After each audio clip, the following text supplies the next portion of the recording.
Hey everyone! Welcome to A Typical Life. My name is April. I hope that you are having a nice enough day. Today I would like to introduce a little game series that I'm trying out for myself and for you, hopefully, if you would like to try and play along with me. The game is meant to motivate us to declutter, and included with the game will be a daily tip or story or topic that I have come across in my decluttering experiences that might help you and me get through some of the tougher spots, or help motivate, maybe even teach something new, or remind us of something that we once knew but we've just kind of forgotten. I like stuff. Tell you a little bit about me. I like stuff. I'm not a minimalist at all. I have a 6-year-old who also likes stuff. My husband likes stuff. My whole family likes stuff. We find enjoyment in antiques and collecting Legos, rehabbing things, which requires tools and, various pieces and parts. I like makeup. I like clothes. I like shoes. And I don't like throwing things away. I like to try and reuse items. So the whole point of me telling you this is not decluttering for minimalists, okay? This is not the type of decluttering that you might be used to watching on YouTube. I mean, kind of. It's not like super different. I'm just saying I'm not a minimalist. This is real decluttering for real people. No filters, no Instagram aesthetic life. If you dislike imperfection, this video, this channel, not for you. This person, not for you. I am learning to sit in my imperfections. So this is decluttering for those people who like stuff, want to keep their stuff, but also want to live in a space that feels peaceful and welcoming and is just a little bit easier to clean. It just feels cozy though. Still cozy vibes, clean. Have the ability for everything to have a space, organization, flow.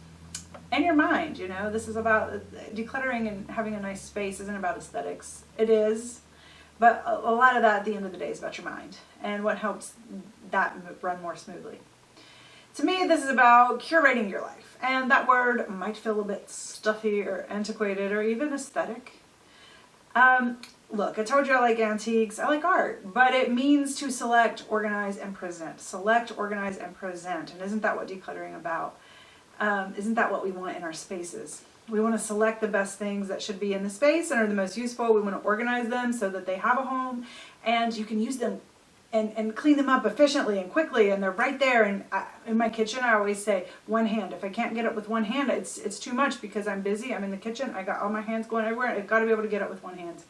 But then lastly, we want to present it. We want to be able to present our space, not to friends and family and company or whatever. That's great. But your immediate family, the people who live in your space, the people who use your space, yourself. When you come home from work and you're just like, this is my space. When you get ready to go to bed, you take that deep breath and you look around and you're like, this is my space. That's what you want. So just creating a space that feels interesting and is nice and is functional for you. So those are some of my whys. Knowing your whys is incredibly important. So the intro tip is to think about your whys. Did any of that sound really good to you? What would be your reasons for wanting to declutter your space? You're feeling a little overwhelmed? You're feeling a little chaotic? You think maybe I'm okay. Do you maybe just want a chance to gain a little bit of community on YouTube? This could be a chance for all of us, It's a chance for me to build my channel up a little bit. Chance for you to come and meet some new friends and meet some new groups. So let's make this a thing. Let's do this. The game starts tomorrow, but it's not an uptight game with a lot of rules. It's just a guide. So we're calling it a game, but it's really a guide. It's really a suggestion and a motivation tool to get you moving and hopefully reinforce that decluttering habit. The goal is for 30 days. I think it will be 30, but I haven't quite worked out all the details yet. But for at least 30 days, we are going to try to declutter a set number of items per day. I'm going to personally start with 10. This is not my first rodeo or my second. I have whole playlists of decluttering on my channel. But if I'm unable to do 10 as I go along, I will do as many as I can per day.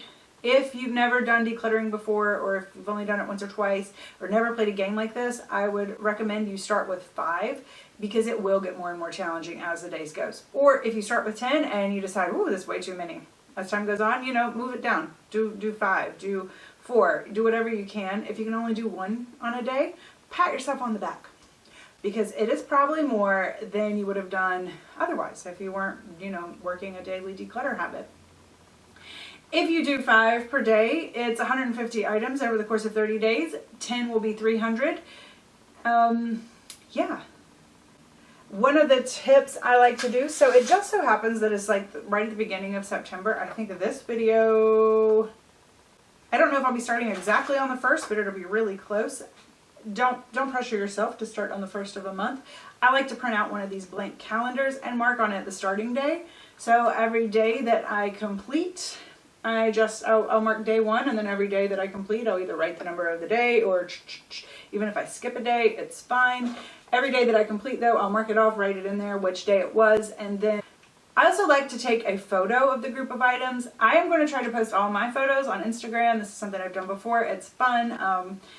Other times I've played the men's game or done other decluttering. It's always been a fun, interactive way to do it. I am going to make, what is the hashtag? Declutter. So I'm going to use this hashtag A.Typical Declutter. I don't think anyone's ever used that one before. Once you type it in one time, it'll pop up every time you start to type it, so you're good. Every time you want to post on Instagram. Like I said, don't worry about starting on a specific day. That's why you have this. And just do it when you can. Don't try to be on track with us or other people. Like I feel like this is a game.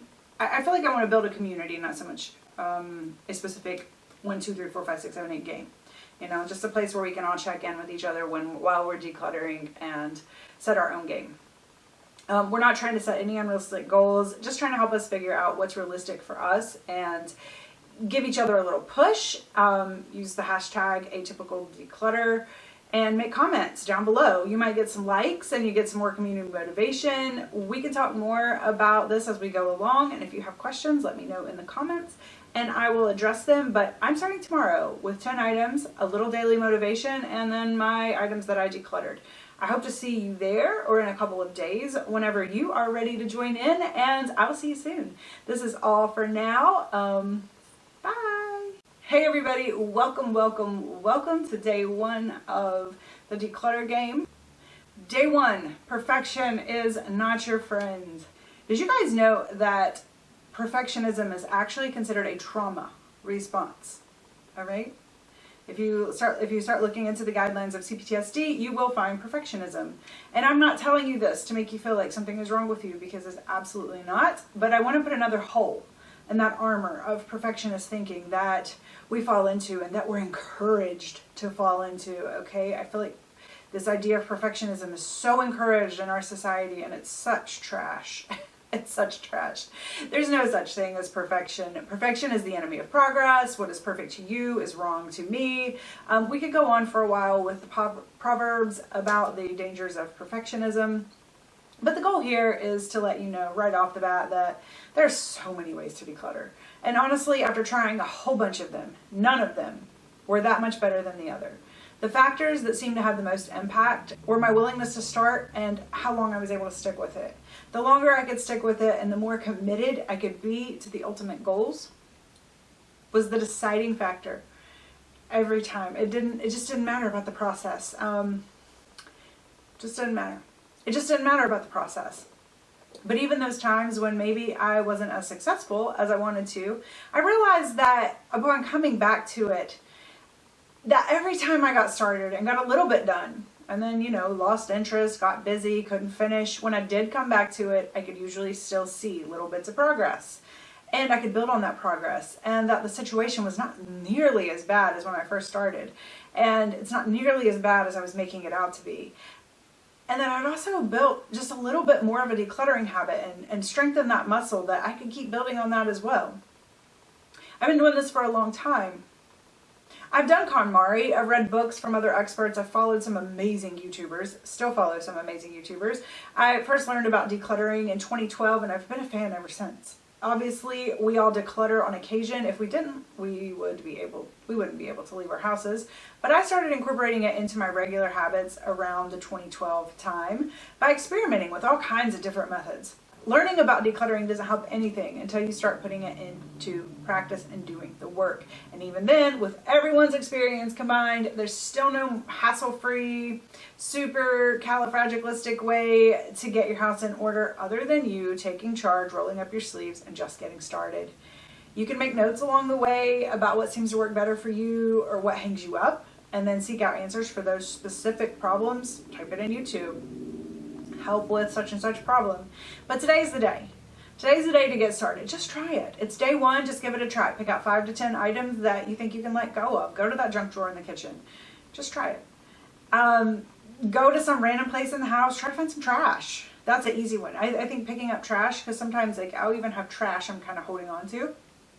Yeah, this is a thing. I'm like, well, maybe I could use that container for something else.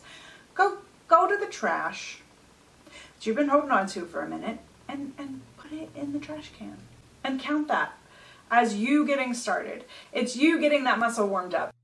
So really quickly, I went and I found my trash. I might not be able to tie everything together just this well every single day, but I did. I found this trash sitting here and I'm like, look at these trash things that I'm holding on to. Now, so I actually didn't put these in the trash. I put them in recycling.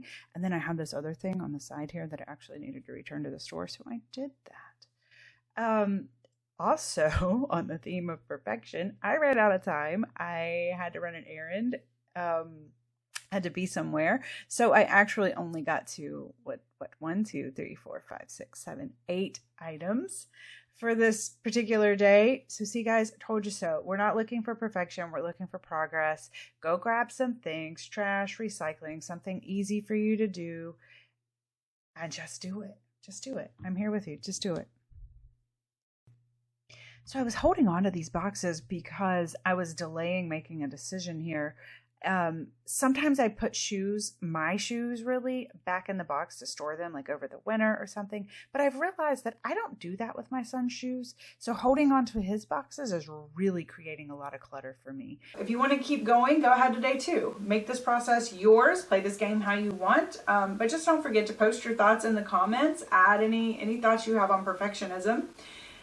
Any experience that you have with that. I think we could all learn from your experience. And put your progress pics on Instagram if you want a little extra encouragement. You might even get a like or 2.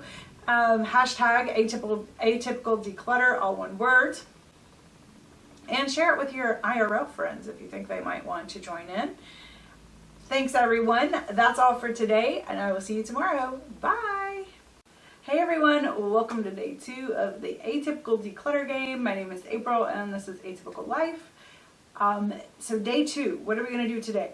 We're going to designate a declutter area.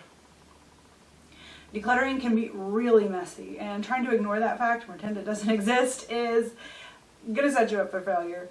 Most of my regrets revolve around pulling out a whole bunch of stuff and then decluttering it, only to realize that unless I'm just going to throw it away, I have to figure out what to do with it. Or I'm going to end up with a terrible mess in the middle of the room that ends up living there for a while. And this happens. This happens even now. I just cleaned up a mess that was sitting in the middle of the floor that kind of originated in that same way. A project that got started and, couldn't finish. So anyways, the mess in the middle of the floor is way worse than the other overstuffed drawer that I have to access occasionally, most of the time. Sometimes if it's a closet or a kitchen, maybe the mess in the floor is actually better. But what I've learned, clear out a space in your life for decluttering. If you can create a permanent space, I would totally recommend that, because decluttering and moving stuff around is really a lifelong process, especially if you have kids or are going through phases in your life where you're changing. I've discovered those are like really why we end up having to declutter, is because something in us changed. Or we've just acquired too much stuff, which is different, but it's really a lifelong process though. So if you can kind of create the systems now that aid in that process, you won't have to reinvent the wheel every time that your house is getting a little cluttered, every time that there's a lifestyle change, every time that a kid grows out of the clothes. You have that system already in place. Decluttering areas in my house are kind of on 2 different levels. The first level, I guess I'll call it, is the permanent spaces. So I have 2 to 3 drawers in my house that are only for putting items there that I will be decluttering. So as I'm running across things in the house, I'll just throw it in the drawer. This helps too. Sometimes it's hard to kind of make that final decision. So if I just put it in the drawer, then I can delay that decision. And that's actually, it's actually kind of helpful to be able to do that. I also have a tote in the attic. I can add things to. I have a little shelf and a cabinet. I have a bin in my kids' room. We have like these pull-out things here. have one of those in his room. So they're all for decluttering as I go. And I want to get back, that's something I'm definitely going to get back into. Another tip I'm going to pick back up on later. So we'll leave that there for now. The other level is something a bit more temporary that I might do while I'm doing a larger declutter, where I intend to move out quite a bit of stuff, like this game. I try to have about 2 of these larger declutters every year. Often it is something like this game or the men's game, something based on doing a certain amount of things for a certain amount of days. I feel like that's really, really that really helps me do a lot, or a certain amount of time for a certain day. I should also mention that this game that I'm creating now is really based off of my experience doing the men's game and how helpful that was for me, but also the things that didn't work for me with that were the changes that I made here. So that's a really good game too, and it should definitely be mentioned, and if you want to check that one out, it's cool too. Anyways, when I'm doing a larger declutter, I designate an area of the floor or corner of a room. I set out totes. Obviously, things that are trash go in the trash. I fill the totes with consignment, donate, giveaway items. When the totes get full, I will deal with them. Depending on where I'm at in the decluttering process, I might just add another tote. The cool thing about the totes, though, I like, because if something does come up, and unexpected things happen all the time, I can throw a label on those totes and it says decluttering, or I can throw the lid on them, I can throw the label on them, and I can throw them in the attic or in the garage somewhere, and when I get back to them later, I'll kind of remember what was going on with them. Or if I just want to do a quick look through, I can just take everything to donation if I feel so inclined, and just be done with it. So I love it because it's just easy cleanup. That's kind of my tip for making sure you don't make a bigger mess than you already have. That's really the point here. I went to check out one of my declutter spaces, and in one of the drawers I found all of this stuff. I had some candles that I had cleaned out and ready to donate. I had some cups I wasn't quite sure whether I wanted or not. I had a gift that was given to me but didn't work for me, and a capsule that I had put aside because I didn't know if she would like her new one. She in fact did. So now I just have to take all of these things. I am going to donate the things that are able to be donated, and I will throw away. There's a couple things in here that are not going to be able to be donated. A couple of these cups and probably the cat bowl. I might make an effort to keep track of where I'm at. So yesterday I had 8 and today I have 10. So we have 18 total items. So that's today's tip. Don't forget to post your thoughts in the comments and progress pics on Instagram if you want a little extra encouragement. Hashtag Atypical Declutter, all one word. Share it with your IRL friends if you think they might want to join in. Thanks everyone, and I will see you tomorrow.